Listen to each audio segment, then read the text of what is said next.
Imagine trusting your sheriff only to discover his signature on secret land deals with smugglers. Imagine nearly dying in an ambush only to be saved by the instincts of a dog who never hesitates. That's what happened in Pine Hollow, where Rex, a German Shepherd K9, uncovered betrayal that no human dared to see. From a staged rescue gone wrong to a nighttime assault inside the station, this is the story of loyalty triumphing over lies. If you believe dogs can be true heroes, press, like, subscribe, and let their story inspire you today. Snow sifted over Pine Hollow fairgrounds like flour from a paper bag tender and relentless frosting pickup roofs and the brass bells of the high school band. The county had put up a temporary stage beside the horse arena, and someone strung warm bulbs from pole to pole, so the whole place glowed like a small town, promising itself it was still safe. Families cupped paper cups of cocoa steam rising into a blue, brittle morning. Jack Carter stood on the packed earth just inside the rope line and rested a gloved hand on Rex's ruff. Rex took the world in with that collected, quiet focus Jack had come to trust, ears pricked, nose twitching like a compass needle settling. To his left, the rest of the team sat in a tidy stagger shadow, coal black and still as a drawn bow. Duke massive and unhurried, a living barricade, and Luna lean and bright-eyed, her paws dancing with contained energy. On the bleachers, a boy in a knit hat whispered, "That one's my favorite," pointing to Rex, and Jack pretended not to hear, but he felt the same proud warmth settle like a coal in his chest. The sheriff's office called it Community Day, but for Jack it was something else, a chance to let the county see what discipline married to devotion looks like. How a dog's instincts can search past the noise to what matters. He had learned to watch the small tells the way Rex leaned a fraction toward a sound, before any human picked it up, the way Shadow's nostrils flared once at a change in air, the way Luna's head tipped when a distant hinge chirped. The announcer's voice carried over a portable speaker, easy and cheerful, promising a tracking demo, an obedience course, and a mock suspect apprehension. Jack gave the hand signal, and 4 bodies rose as one. They trotted through cones, pivoted on the whistle, hit their sits like punctuation marks. Laughter came easy from the crowd, the kind of laughter that says the world makes sense for a minute. Even the wind seemed to hold back. Then the wind shifted. It was nothing at first, just the faintest edge in the air, a note of iron so slight Jack almost missed the subtle tightening along Rex's spine. Rex lifted his nose, melted out of heel by an inch, and looked toward the tree line beyond the arena. The pines stood there like a dark choir snow caught in their needles. Jack felt it before he understood it, a tremor through the leash, a wordless insistence. He could have corrected. He could have insisted the show go on. But there are moments when a handler decides whether he loves control more than he loves the truth a good dog is built to find. Easy. Jack murmured not to hold Rex back, but to tell him he was heard. Rex moved. It wasn't a lunge, not reckless, not dramatic. It was a purposeful glide, a soldier slipping from parade to patrol, and it broke the neat geometry of the demonstration like a stone dropped into still water. Gasps scattered. A volunteer MC began to apologize into the mic, but Jack had already stepped with Rex, letting the leash lengthen, reading the dog's language. Shadow's head came up as if drawn by wire. Duke's low rumble started somewhere in his chest and sat there a warning without heat. Luna flicked her ears, angled to the right, and gave a tiny bark that sounded more like a question. The pack reorganized itself around Rex's intent, the way fish turn as one, no command, just trust in training braided tight. Folks, we're going to pause the demo Jack called voice calm, but carrying. He lifted a hand to the sheriff's aide at the edge of the rope. Clear a lane to the east gate. The aide blinked, then moved. People parted curiosity, beating back disappointment. Jack jogged beside Rex toward the fence boots, thudding on hard ground. He knew the line between spectacle and service was a thin one, and he felt the eyes on his back, some skeptical, some worried, most believing because they wanted to. Snow hissed underfoot where plows had salted. The fairground's chain-link gate whispered on its hinges as a deputy swung it open. Beyond it, the forest began pale meadow, then the cut of a ravine, then pines marching uphill, their trunks dark with melt. Rex paused for a heartbeat, drawing scent through the cold. 1, 2, 3, steady breaths like counting down. Then he went low and sure. The others matched him. Jack's breath plumed in a steady rhythm, not from panic, but from the calculation he did in that moving silence. Wind direction moderate, shifting north by east. Foot traffic fairground heavy near the fence, quickly thinning. Sound band trailing off mid-song, a generator ticking somewhere, a horse snorting in its blanket. Under it all, something else metal in the air, old fear on the tongue, the taste of stories that never make it to the newspaper. "What is it, buddy?" he asked, not expecting an answer and getting one anyway when Rex dipped his head and cut right down the shallow swale where crushed reeds held a memory of weight. Shadow peeled off left, snuffling the edge of a trampled patch as if reading the day's headlines printed in odor. Luna stopped. Head cocked, paw raised her gaze, locked on a scatter of impressions in the crust. Fresh, deep, deliberate. Duke planted at Jack's 6, anchoring the line, so anyone coming up behind would have to reckon with 100 pounds of resolve.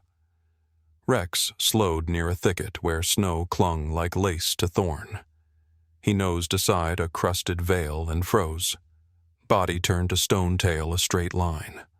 Jack crouched every joint, remembering old hospital wards and younger years. In the shallow bowl the thicket protected, the snow was stained the color of dried cherries. Not much, not a pool, just droplets like the beginning of an unfinished sentence.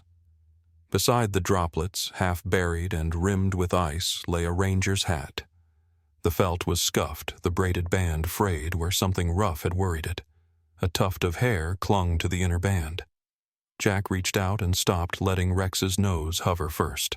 The dog inhaled, then exhaled a quiet, certain sound that lived somewhere between a growl and a sigh. Jack felt his own jaw settle. The fair, the band, the carefully planned scripts, they fell away like a set after the curtain. This wasn't a malfunction in obedience. This was the point of obedience, to steer a dog until the dog steers you where you would have never looked. Jack took a slow breath, the kind you use when you're dialing a number you'd hoped never to call. He keyed his radio with a gloved thumb. "Carter to dispatch," he said, voice steady but lower than he'd meant. "We're north of the fairgrounds, 200 yards past the east gate near the ravine. We have probable evidence of injury. Starting a track." He looked at Rex. The dog looked back with that grave, bright intelligence that made people mistake instinct for language. Loyalty is not loud. It is a dog who breaks formation because something in the world is wrong, and a man who trusts that more than he trusts applause. Jack touched the brim of the hat with his fingertips and then set it gently back in the snow as if placing it on a pillow. "Find," he said softly. It was barely a command. It was permission. Rex moved forward, threading the needle of scent through cold air like a seamstress pulling a line through heavy cloth. Luna shifted wide to scout for crossing tracks. Shadow ranged ahead to find where the ravine's wind swirl might hide a turn. Duke came up close enough that Jack could feel the warmth of him even in the winter light. Far behind, the band found its place and started again, brave music traveling thin across the meadow. It sounded like hope refusing to admit it was out of place. Jack didn't look back. The pack was already disappearing into the trees, swallowed by green and white, and the kind of silence that holds its breath when truth passes. He thought of the boy in the knit hat, choosing a favorite of the way Rex had leaned toward the tree line as if listening to a voice that had no words.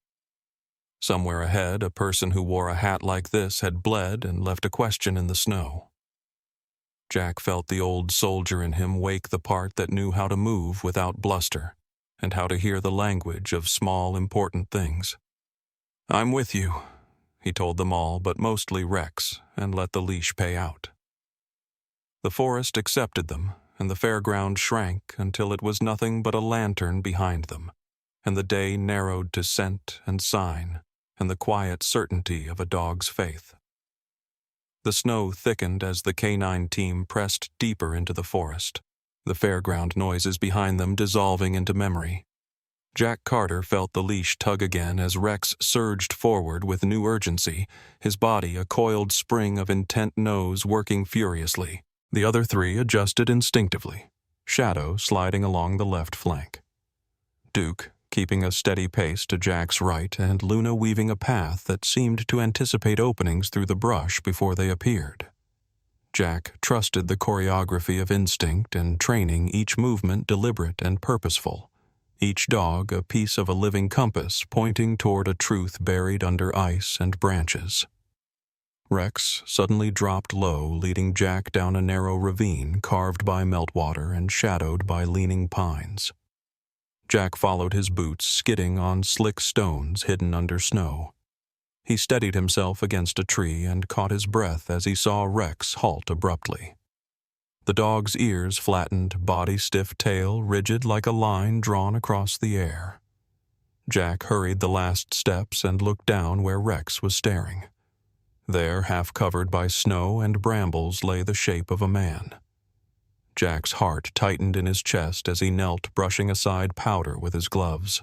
The man wore the dark green jacket of the county sheriff's department, the badge still pinned though dulled by frost. Jack leaned closer and saw a face he recognized: Alan Brooks, a deputy he had shared coffee with more than once in the early mornings before patrols.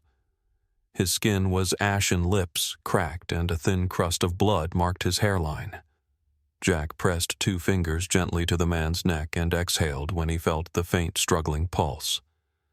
"Alan," he said softly, though he knew the man couldn't hear him.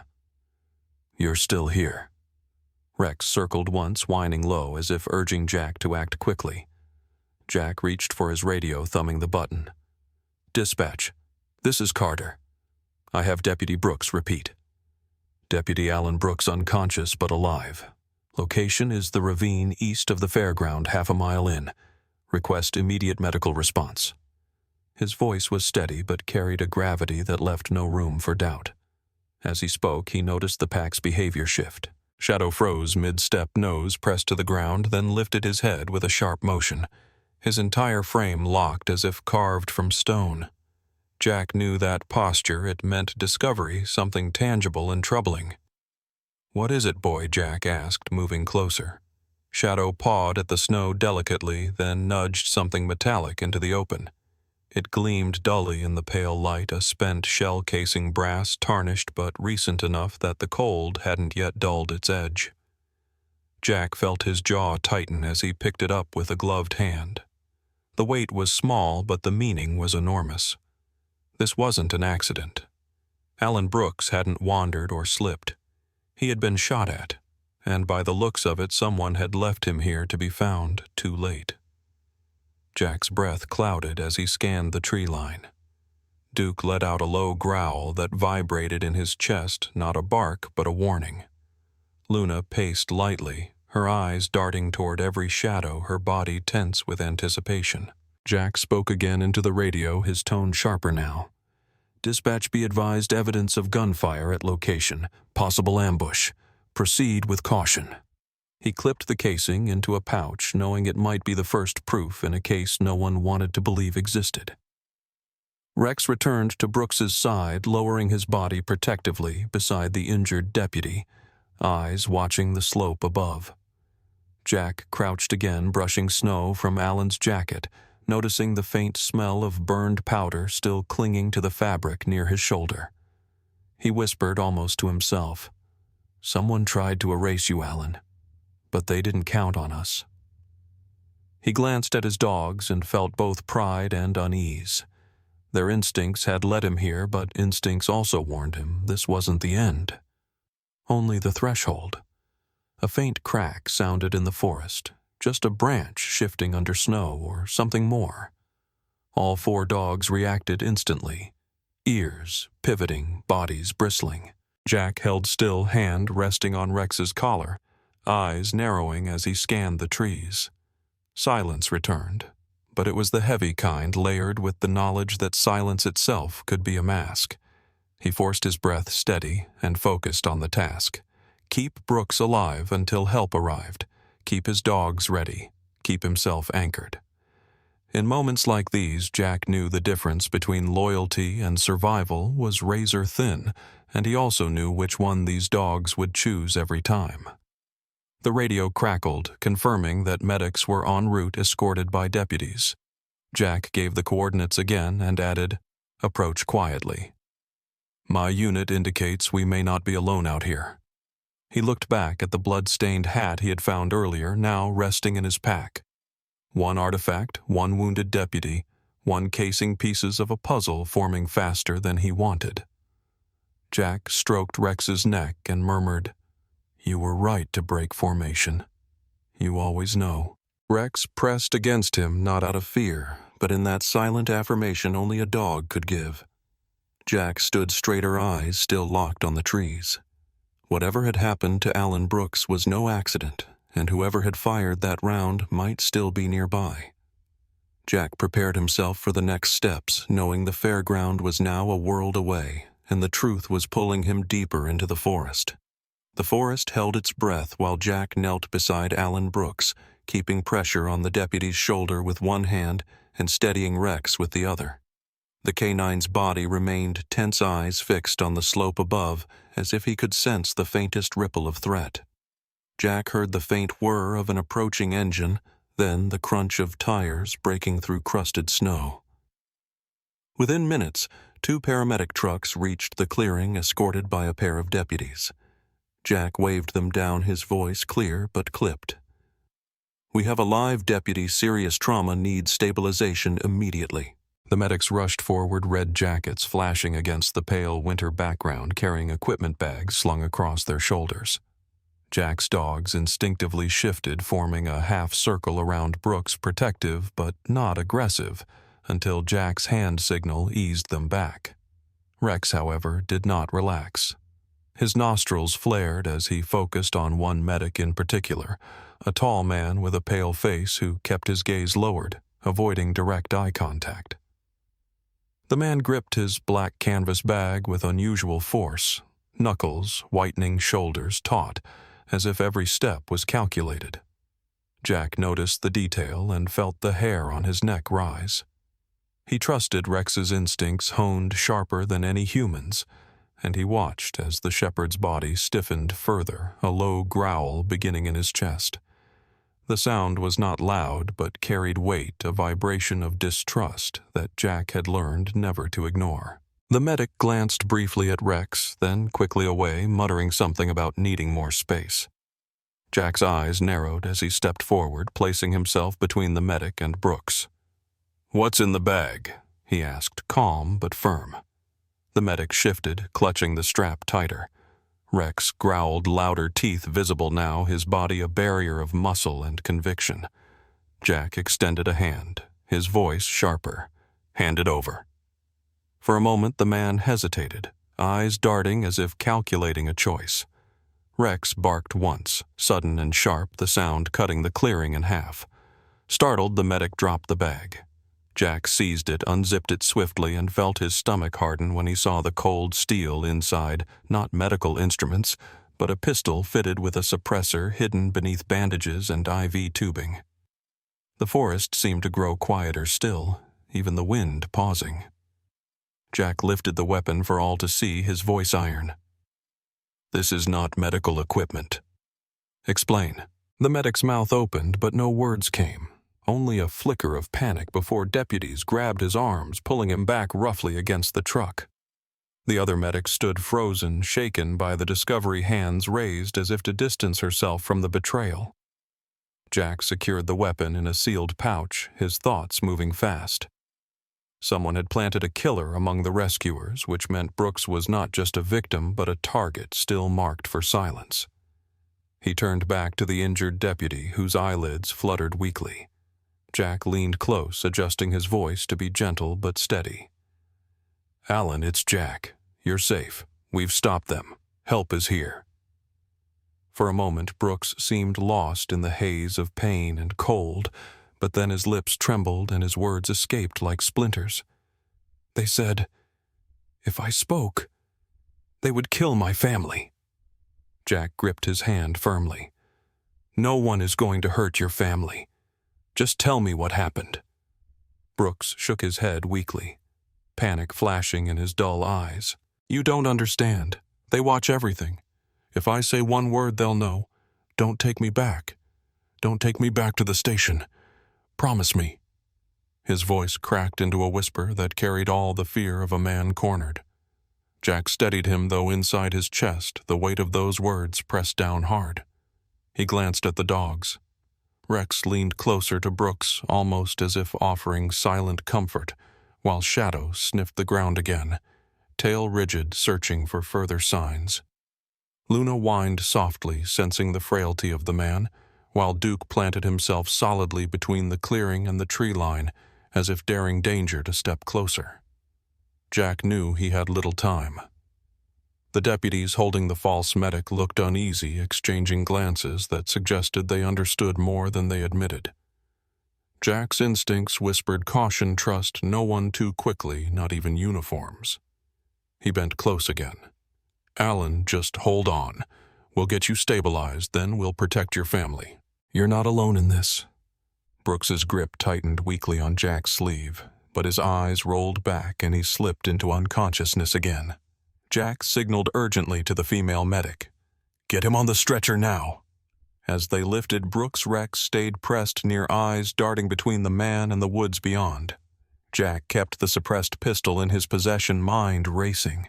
Someone inside the system had arranged this, someone who knew Brooks had information too dangerous to surface. The evidence was no longer a single shell casing. It was a chain, the blood, the hat, the bullet, the planted assassin. Jack felt the gravity shift. This was no longer about finding a missing man, it was about pulling at a thread that might unravel the county's whole fabric.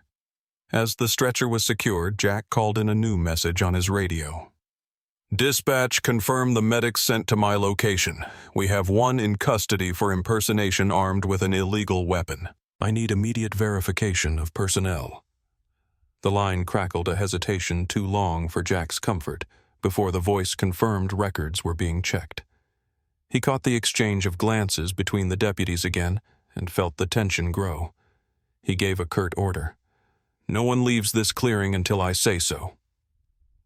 The snow had slowed to a fine drift, settling over the red of Brooks's blood and the deep prints of boots and paws. Jack stood tall, Rex steady at his side, both of them staring into the trees that seemed to hold secrets in every shadow. Something larger was unfolding, and the dogs felt it too. Jack could sense it in their posture, alert, protective, waiting for the next move that would test them all. Jack Carter returned to Pine Hollow Sheriff's Department, with Rex trotting at his side, the other 3 dogs following with quiet discipline. The building's fluorescent lights felt too harsh after the cold silence of the forest, their hum drilling into Jack's fatigue. Deputy Alan Brooks had been rushed to the infirmary wing of the station, his pulse weak but steady under the watch of the remaining medic. Jack had insisted on staying close until he received word from the hospital, but command had ordered him back to file his statement. Inside the conference room, Captain Harris sat with a thick folder of incident reports already spread across the table. His voice was clipped as he slid a typed page toward Jack. "Your dog displayed aggression toward licensed medical personnel. That's a problem, Carter." Jack scanned the document, his jaw hardening as he read words that twisted truth into accusation. The report stated that Rex had attacked a medic unprovoked, endangering Brooks's treatment with no mention of the suppressed pistol Jack had pulled from the bag. He looked up, meeting Harris's eyes. "That's not what happened, and you know it. Rex exposed an armed imposter. That dog saved Brooks's life." Harris's expression did not shift, though his eyes betrayed a flicker of unease. "Perception matters, Carter. The written report stands until an investigation concludes." Jack's hand tightened around the folder. He wanted to argue further, but he read the room. Deputies outside the glass wall glanced in with wary curiosity, whispers already weaving a different version of the truth. Jack steadied himself with the memory of Rex's growl, the certainty that instinct had cut through deception faster than any badge could. He signed the statement with reluctant strokes, his mind already considering who had the power to manipulate records so quickly. Hours passed, paperwork blurring into repetition. Rex lay at his feet, head resting on his paws, but eyes never fully closing. Shadow Duke and Luna dozed nearby, though each stirred at every passing sound in the hallway. The building smelled faintly of disinfectant and burnt coffee scents that clung to uniforms and long nights. Jack finally rose, deciding to check on Brooks in the infirmary wing. The medic on duty gave a weary nod, assuring him that Brooks was resting quietly. Jack lingered by the door, watching the steady rise and fall of the man's chest beneath a thin blanket. He whispered a quiet reassurance to the dogs before stepping back. That night, the station grew still. Snow fell again outside, muffling the distant hum of traffic, while inside the heating vents sighed like tired lungs. Jack bedded the dogs down in his office, preferring their company to the silence of home. He sat at his desk reviewing maps of patrol routes, tracing possible escape paths, anything to give structure to the uncertainty gnawing at him. Near midnight, a metallic scrape echoed faintly from the infirmary corridor. Rex's ears shot up instantly, body stiff, a low rumble vibrating through the floor. Shadow lifted his head, nostrils flaring, while Duke moved to the door like a sentinel. Luna whined, once tail rigid, then pawed at the threshold, insisting something was wrong.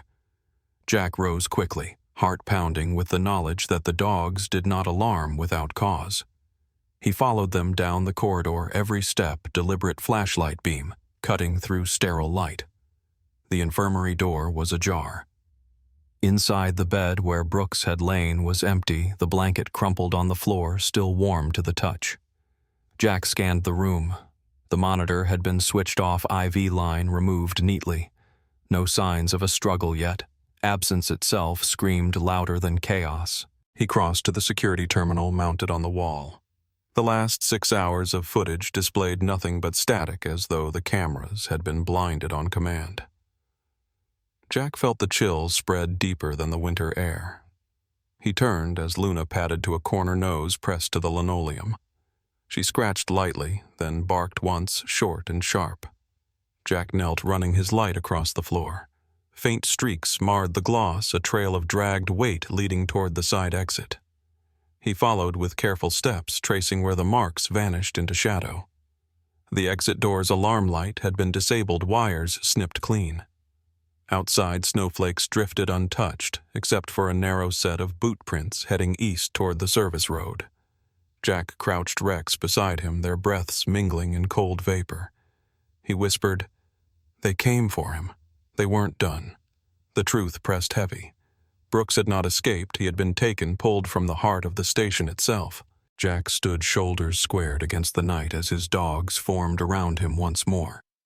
Their eyes reflected the dim security light, 4 points of trust in a world already fraying.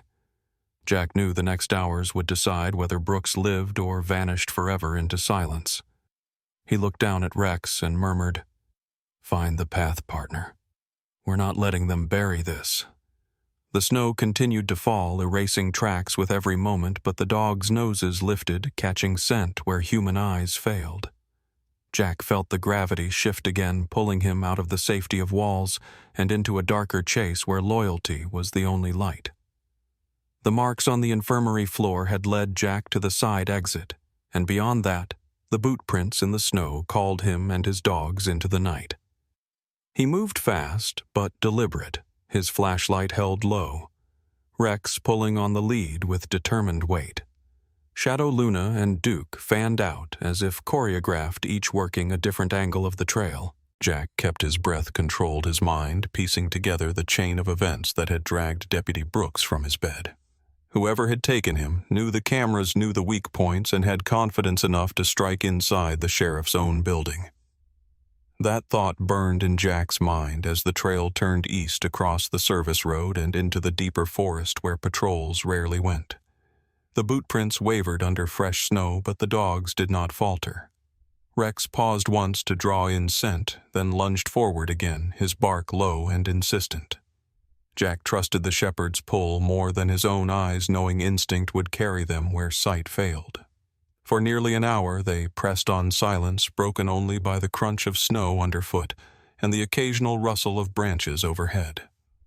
Finally, the tree line opened onto a clearing Jack had nearly forgotten a ranger outpost marked condemned years earlier after a fire had damaged its roof. Officially, it had been closed, left to rot under snow and wind, but as Jack's light fell across the cabin's face, he saw no collapse, no ruin. The structure stood whole, smoke faintly clinging to the chimney's edge, as if someone had stoked a fire not long ago. Rex whined and tugged harder, pawing at the wooden steps. Jack approached cautiously, hand brushing the grip of his sidearm, and gestured the dogs into position. Duke braced near the porch. Shadow swept the perimeter. Luna circled wide to test for recent movement. Jack pushed the door gently, expecting the groan of old hinges, but instead it swung smoothly, revealing a space too clean for abandonment. Inside, shelves held neat stacks of canned goods and water jugs.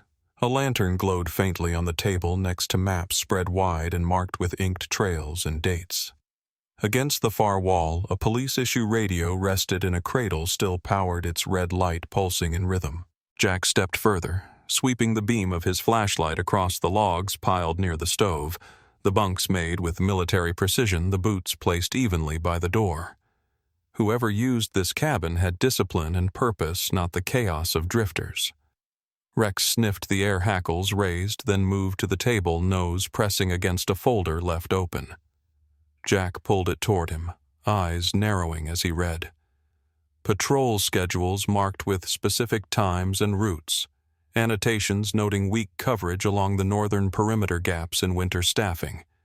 And at the bottom, signatures confirming approval. His eyes froze on one Captain Harris. Jack traced the name again, steadying his breath. He had sat across from Harris hours ago, heard him insist that procedure mattered, seen him dismiss the pistol as an inconvenience. And now his signature lay in front of Jack, tied to a cabin meant to be abandoned, tied to maps of vulnerabilities no outsider should know. He shut the folder slowly, his mind turning the possibilities. Either Harris himself had maintained this place, or someone inside had forged his name with confidence it would withstand a glance. Rex nudged his arm gently as if sensing the weight of the discovery. Jack crouched, rubbing the shepherd's neck. "Good boy," he whispered, though his voice was lined with unease. Shadow growled low from the far corner, nose pressed to the floorboards, then pawed until a loose plank shifted. Jack lifted it and found beneath a small cache ammunition boxes, spare radios, and a set of forged access passes bearing department seals. Each piece whispered conspiracy. Jack replaced the plank carefully and stood the cabin air heavy with the smell of wood smoke and hidden truths. He glanced at the maps again, noting dates circled for future patrols. Whoever had maintained this site wasn't done. This was an active base, not a relic. Jack keyed his radio quietly. Dispatch Carter reporting. I have discovered unauthorized use of condemned ranger outpost. Supplies, maps, and department-issued equipment found on site. Request immediate confirmation. Has Captain Harris authorized patrol logs for Sector 9 in the past 6 months? The reply crackled after a pause. Negative, Carter. Records show no patrol activity assigned there. Captain Harris has not logged any visits. Jack's chest tightened. The contradiction was now official. The signature proved something was deeply wrong. Either Harris lied or someone within the department was skilled enough to forge approvals that reached command levels. Luna barked once urgent, pulling Jack toward the door. Snowflakes swirled outside, but the dogs had stiffened ears turned toward the darkness. Jack extinguished the lantern, plunging the cabin into silence, and stood with his dogs pressed close. He whispered, "We're not alone," the forest answered with a branch snapping in the distance. Jack held still hand on Rex's collar eyes, searching the tree line. He knew they had been seen, and whatever network used this cabin would not tolerate witnesses. He whispered again, softer this time, "Stay ready." His voice was calm, but his heart hammered with the realization that he had stepped into the web itself, and the dogs were the only barrier between him and the dark moving in the snow. The cabin's hidden supplies and the forged patrol log with Captain Harris's name burned in Jack Carter's mind as he led his dogs back toward Pine Hollow. Snow drifted steadily, masking the prints behind them, but Rex never faltered his nose, confirming the path home. Jack's thoughts were heavy with contradiction. Official records claimed no activity, yet the outpost had been stocked with precision. When he reached the sheriff's department, the atmosphere had shifted. Deputies moved with restless energy, conversations cutting off when Jack entered as though the walls themselves carried suspicion. He filed his preliminary report and requested a secure evidence locker for the forged documents, though a tight knot in his chest whispered he might not be able to trust the very building he stood in. As dusk settled, Deputy Miller appeared in the hallway holding a folded sheet of paper, his expression fixed and unreadable. "Carter," he said, voice carrying more authority than usual orders from upstairs. "Rex is to be transferred to evaluation. Questions about his aggression have reached the state level." Jack stared at the page, noting the official header, but also the absence of a signature he trusted. "Evaluation," he repeated slowly. "That dog saved a deputy's life and exposed an armed imposter. He doesn't need evaluation." Miller's eyes narrowed slightly. "Orders are orders." He stepped forward to take Rex's lead. In that instant, the pack shifted. Rex pressed closer to Jack's leg muscles taut. His gaze locked on Miller with unwavering defiance. Shadow moved to Jack's left. Luna circled low to block Miller's advance, and Duke planted himself directly in front, chest broad and immovable.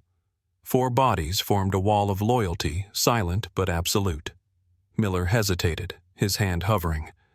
"Call them off, Carter," he said, though his voice lacked conviction now. Jack's tone was firm but calm. "If these orders are real, they'll come through official channels with signatures I can verify. Until then, my unit stays with me." He folded the paper, slowly slid it into his jacket, and stepped past Miller with his dogs in formation. The hallway felt colder as whispers followed him, but he kept walking, his mind sharp with the realization that false paperwork was being used not just to move deputies, but to dismantle his team piece by piece. That night, Jack finally returned home, his small house on the edge of town, where the forest pressed close against the back fence. He parked his truck under the single floodlight and let the dogs settle inside, each finding their place in the living room as if they had always belonged there. Jack sat at the table. The day's evidence spread before him, the weight of betrayal pressing in. He scribbled notes, connecting timelines, marking names, trying to piece together a network that now seemed to stretch deeper than he had feared. Rex lay at his feet, ever watchful, his steady breathing, the one sound that grounded Jack against the storm building around them. The night grew quiet until the silence shattered. A thunderous crack split the air glass, exploding inward from the front window as bullets ripped through the side of Jack's truck parked in the driveway. The dogs leapt to their feet instantly, growls filling the house like a warning siren. Jack dropped low, pulling Rex with him, heart pounding with the clarity of combat instinct. He crawled to the window's edge, catching sight of taillights disappearing down the road, snow swirling in their wake. He exhaled slowly, anger tempered with icy resolve. Within minutes, deputies arrived, drawn by the gunfire. They secured the street, examined the shredded metal of Jack's truck, and collected the casings glinting in the snow. Jack stood silently, arms crossed, the dogs arrayed around him like sentinels. The forensic officer approached with a grim face, holding up a recovered bullet. "Ballistics will confirm," he said, "but the caliber matches service weapons issued by this department." Jack's stomach hardened. The truth was inescapable. Someone inside the uniformed ranks had tried to silence him, firing not at random, but with intention to kill. He looked down at Rex, who met his gaze with steady eyes, unshaken by the violence. Jack's voice was quiet but resolute. "They came to my home. They think this will drive us apart. They don't understand what loyalty means." The officer waited, then asked if Jack wished to file an official complaint. Jack nodded, but inside he knew paperwork would not stop bullets, not when the source of betrayal wore the same badge he carried. As dawn edged over the horizon, Jack stood before his ruined truck, snow clinging to the twisted metal, the smell of gunpowder still sharp in the cold. The dogs pressed close, silent but watchful. Jack realized the lines had been drawn more clearly than ever. This was no longer suspicion. It was open war within the ranks, and he would need his team's instincts more than ever to survive what was coming next. The attack on Jack's truck still echoed in his mind when the next call came through. It was mid-afternoon, the winter sun already sagging low, painting long shadows across Pine Hollow. Dispatch's voice crackled over the radio, reporting a missing hiker somewhere along the northern ridge, a man overdue from a day hike. Jack listened carefully to the coordinates, then cross-checked them against his patrol GPS. The numbers felt wrong, the location falling in an area not marked by any trailheads. Still, procedure demanded a response, and Jack never ignored a call for help. He loaded Rex, Shadow, Luna, and Duke into the transport, his gut heavy with caution. The forest greeted them with quiet hostility, the silence of snow muffling every step. Jack activated his GPS beacon again as he hiked toward the reported coordinates, noting with unease that no other beacons registered on the system. If a hiker carried a phone or emergency device, the system should have picked it up. Yet the screen stayed blank except for his own signal.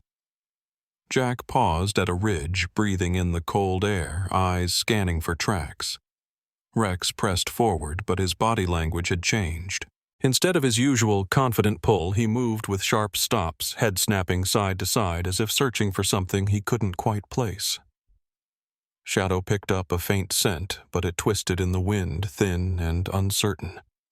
Luna whined, pawing at the ground, then looking back as if to warn Jack. Duke rumbled low, positioning himself closer to Jack's side. Jack keyed the radio.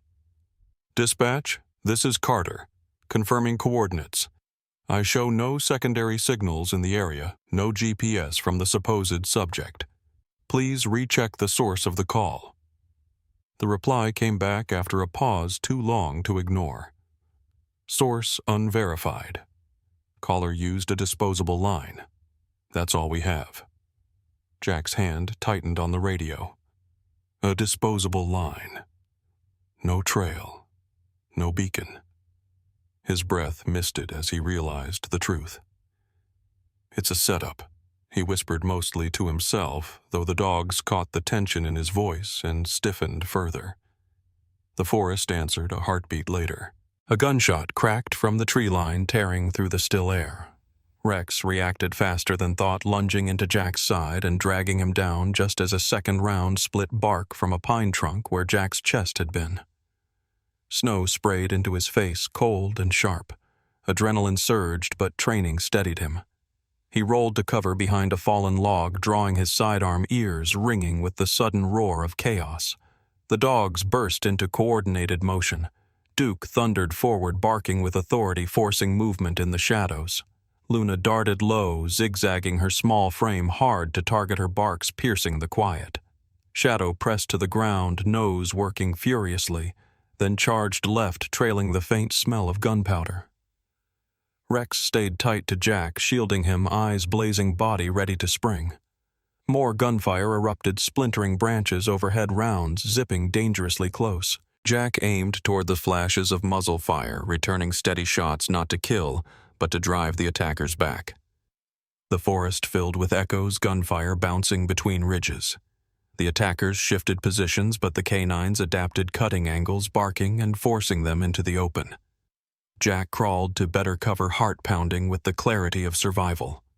Through the chaos, he caught sight of a dark figure slipping away, dropping something metallic into the snow as he fled downhill. Rex broke from cover, chasing briefly before Jack's command pulled him back. Jack advanced cautiously, gun still ready, and reached the object left behind. He brushed snow off to reveal a handheld radio. He turned it over, and his stomach dropped. The screen glowed, faintly tuned to a frequency he recognized instantly. The sheriff's private channel, one restricted to the highest command staff. Jack stared at the device, the implications cutting deeper than the cold. This wasn't just a random ambush, and it wasn't just rogue criminals. Whoever had staged the call had direct access to the sheriff's secure communications. He stuffed the radio into his vest and scanned the trees again, but the attackers had vanished into the labyrinth of snow and pine. Silence returned slowly, broken only by the heavy breathing of men and dogs. Jack lowered his weapon and crouched to Rex's level, running a hand across his neck. "You saved me again," he whispered. Rex pressed his forehead against Jack's arm, steady and grounding. Shadow trotted back from the left flank, nose dusted with snow, while Luna bounded in small circles, still alert for lingering threat. Duke lumbered back last, his deep bark fading as he settled beside the group like a living wall. Jack keyed his radio again, this time with steel in his voice. "Dispatch Carter reporting. Ambush confirmed at false coordinates. Multiple gunmen retreating east. Evidence recovered unauthorized radio tuned to sheriff's restricted frequency. Advise immediate lockdown of channels." The reply stumbled, nervous, promising escalation to higher command. Jack shut the radio off, unwilling to trust voices filtered through systems he no longer believed secure. He looked around at the forest, at the snow settling back into silence. The trap had been clear, yet it revealed something greater than bullets in the dark.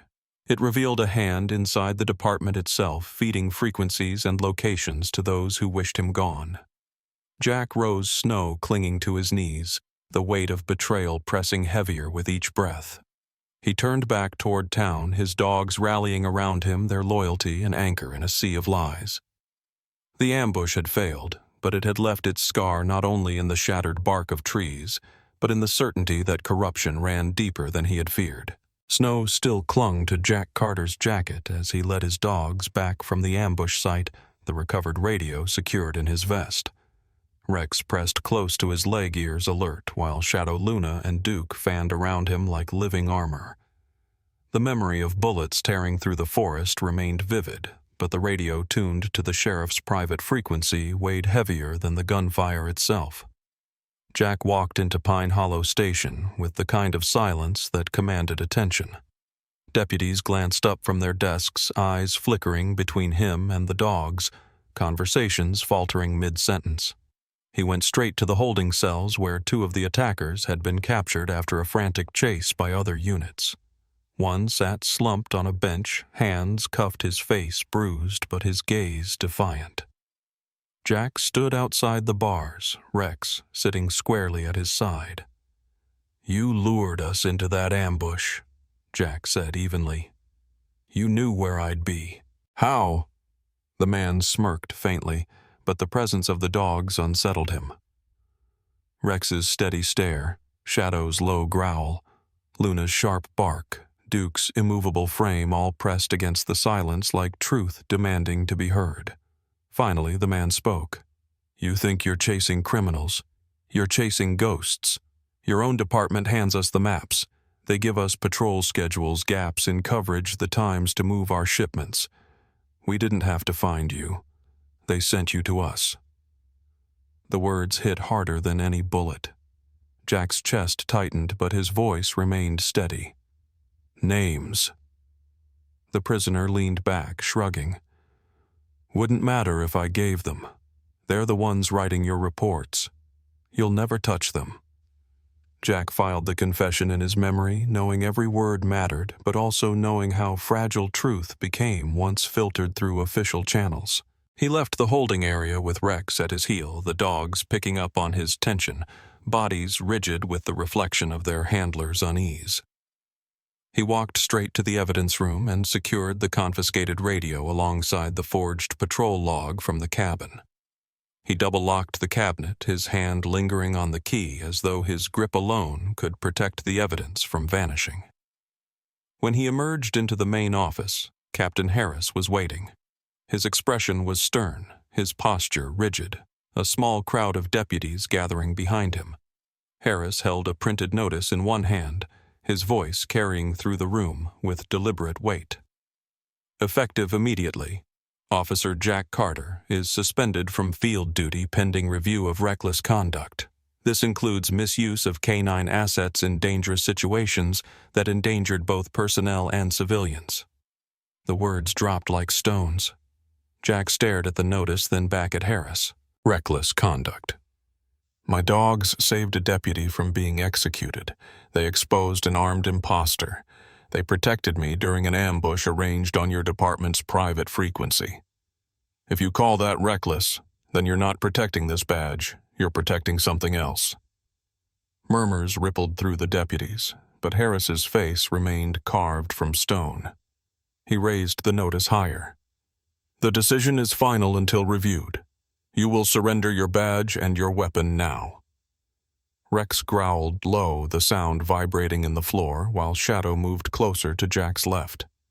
Luna barked once sharp, and Duke planted himself between Jack and the cluster of deputies edging nearer. The dog's loyalty was not loud, but it was absolute, and the tension in the room deepened as if the air itself held its breath. Jack unpinned his badge slowly, his eyes never leaving Harris. He set it on the desk with deliberate care, then removed his sidearm and placed it beside the badge. You can strip the symbols, Jack said quietly, but you can't strip the truth. My team and I know what's happening. We'll prove it. Harris's jaw tightened, but he gave no reply. He simply turned away, signaling the deputies to clear the hall. Jack stood surrounded by his dogs, feeling the weight of their presence more than any badge. The room emptied, leaving silence broken only by the soft panting of 4 loyal companions. Jack crouched, running his hands along Rex's neck, then Shadow's, Luna's, and Duke's in turn. They can take me off the books, he whispered, but they can't take you from me. We're not done. Outside, night had fallen fully, the snow reflecting the glow of streetlights. Jack stepped into the cold, his team forming around him, and for the first time in years he felt the badge he had worn might have meant less than the bond at his side. Suspended, stripped of authority targeted from within, he now stood not as an officer, but as a man with dogs who would never abandon him. He walked into the snow knowing the fight was no longer about duty, it was about survival, truth, and the loyalty that no false order could erase. The suspension order weighed on Jack Carter, but he could not bring himself to leave the department entirely. That night, after most of the staff had gone home, he stayed inside his office with Rex, Shadow, Luna, and Duke stretched around him like a protective circle. Snow tapped gently against the window, the only sound in a building that felt emptier than it should. Jack's desk still held copies of the forged patrol log and the confiscated radio items that could vanish too easily if left in someone else's care. He leaned back in his chair, exhaustion pressing at him when Shadow's head lifted suddenly. The black shepherd froze, ears pricked, nose twitching. A faint metallic sound reached Jack's ears, next the soft rattle of chains or tools against steel coming from the direction of the garage. Jack whispered, "Easy," but the dogs were already alert. Rex rose first, muscles rippling under his coat.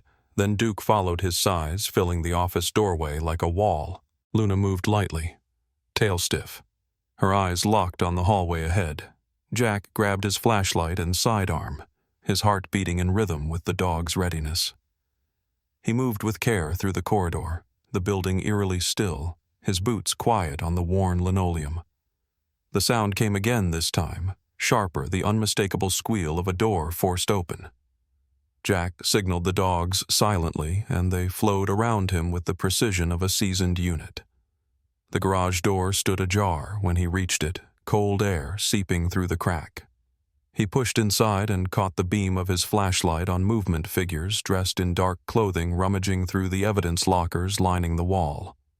One already held a bundle of files under his arm while another forced open a cabinet. Jack raised his voice firmly. "Stop right there." For a moment they froze, startled by discovery, but then one lunged forward, knocking over a chair to block Jack's line of sight. The fight erupted in chaos. Rex charged, a blur of power and intent, slamming into one intruder with unrelenting force. Shadow circled, snapping low to cut off escape. Duke barreled forward, barking with such thunder the room itself seemed to shake. Luna darted behind another, yanking at his sleeve and pulling him off balance. Jack advanced flashlight beam, slicing through the scuffle, sidearm raised. "Hands where I can see them," he shouted, but the intruders were desperate. One swung a crowbar, missing Jack's head by inches before Rex clamped down on his arm, dragging him to the ground. Papers scattered across the floor as another tried to run. Jack kicked the bundle aside, then tackled the man into the wall. In the chaos, his eyes caught the heading on one of the documents spilled across the floor. It bore the official seal of county records. He grabbed it quickly, scanning even as he kept his weapon trained. The words froze him. Lease agreements, land, use authorizations, payments funneled through shell companies. At the bottom, a signature repeated across pages, Sheriff Dalton. Jack's breath caught. Dalton had personally signed contracts granting private groups access to protected forest land in exchange for money. Years of illegal deals hidden under official paperwork and now stolen by men who wanted to bury the last evidence. Jack shoved the papers into his vest, his voice cutting through the clash. "Rex, hold." The shepherd obeyed, still pinning the intruder but loosening his bite enough for Jack to cuff him. Deputies, alerted by the noise, stormed into the garage moments later, weapons drawn, faces pale at the sight of the chaos. Jack handed over 2 restrained attackers while the other fled into the snow, chased by Luna, until Jack called her back. He held the documents high, his voice steady but laced with iron. "Evidence. This shows Dalton's name on illegal land leases. He's profited for years while we patrolled his lies." Silence filled the garage as deputies exchanged shocked glances. No one spoke against him this time, not when the sheriff's signature glared from the page. Harris was nowhere in sight, though Jack suspected that absence was deliberate. He tucked the papers close, determined not to let them vanish like Brooks had. As the intruders were dragged to cells, Rex leaned against Jack's side, steady and sure, while Shadow sniffed the dropped crowbar and Duke paced the door. Luna pressed close, ears still pricked, unwilling to relax. Jack looked at them each in turn and felt the bond stronger than any badge. "You saw it first," he whispered to them. "You knew this house was not safe, and you were right." He turned back to the deputies still lingering in the garage. "Secure this place. Nobody leaves until the evidence is logged under my hand." Their nods came slow, but they obeyed the dog's presence, a command as much as Jack's voice. Later, alone in his office again, Jack spread the stolen documents across his desk. The pages painted a picture not of carelessness, but of design, a network built carefully over years. Dalton's name sat bold at the bottom of every deal. Jack exhaled, running a hand through Rex's fur. "We're closer now," he said softly. Outside, the storm thickened, snow burying tracks and muffling the night. But Jack felt no peace. He knew Dalton would not sit quietly while his secrets bled onto paper. Another fight was coming, darker and more desperate than the last. The dogs shifted, restless, as if they too sensed the storm inside the storm. The stolen files spread across Jack Carter's desk left no room for denial. Dalton's name appeared again and again, a signature at the bottom of every illegal land lease. Years of betrayal lay written in ink, not whispered in rumor. Jack gathered the pages, carefully sliding them into a waterproof folder, and turned to face the deputies who had lingered near the office door. Their faces reflected disbelief, anger, and hesitation. For so long, Dalton had stood as an immovable oak in their eyes, a sheriff who had built trust through decades of service. Now the roots were rotten, and the truth burned through the room like cold fire. Jack spoke firmly. "We bring this to him now. No more whispers. No more shadows." The deputies exchanged uneasy glances, but no one spoke. Jack clipped the folder to his vest and stepped out into the hallway. Rex and the other 3 dogs close at his heels. The building seemed to thrum with tension, every creak of the floorboards louder than it should be. When they reached the main office, Dalton was already there, his broad frame behind the desk, his eyes sharp but tired. He looked at Jack, then at the folder in his hand, and for the first time his mask cracked. Jack laid the documents on the desk, spreading them wide. "Your name, your deals, your betrayal," he said, his voice quiet but steady. The room fell silent, deputies frozen at their posts. Dalton's jaw flexed, his hand resting near the drawer where Jack knew a weapon sat. Then, without a word, Dalton bolted. He shoved past 2 stunned deputies, burst through the side door, and vanished into the snow. For a moment no one moved. The weight of years held them in place, their loyalty tangled in disbelief. Then Rex broke the spell. He surged forward, nose to the ground, barking once with a command of his own. Jack ran after him, the cold air biting his lungs, the other dogs fanning out in pursuit. The forest swallowed them quickly, branches bending under fresh snow tracks, cutting sharp lines into the white. Jack's boots pounded the frozen earth, his breath clouding behind him. Dalton's heavier prints marked the path ahead, weaving through trees, desperate but determined. The dogs followed with relentless certainty, their instincts carving through the dark where sight faltered. They crossed the creek, its surface half frozen, the crack of ice echoing like distant gunfire. Dalton stumbled once, his print deep in the snow, but pressed on toward the ridge. Rex pulled harder, his bark urgent, his body sure of the chase. Jack trusted the dog's lead, letting instinct guide where hesitation might have slowed him. At the ridge, the forest opened into a clearing, the moon casting silver light across the snow. Dalton stood there, chest heaving, his service pistol, raised eyes wild with exhaustion and anger. Jack slowed, weapon drawn but lowered. "Dalton," he called, voice carrying across the clearing. "It ends here. Surrender. The evidence is already in our hands." Dalton shook his head, his breath ragged. "You don't understand, Carter. They all wanted it. The land, the money. I only signed the papers. I never meant for it to go this far." His hand trembled on the pistol, the muzzle sweeping between Jack and the dogs. Jack held his ground, but before he could speak again, Rex moved. The shepherd launched forward with sudden speed, snow exploding under his paws.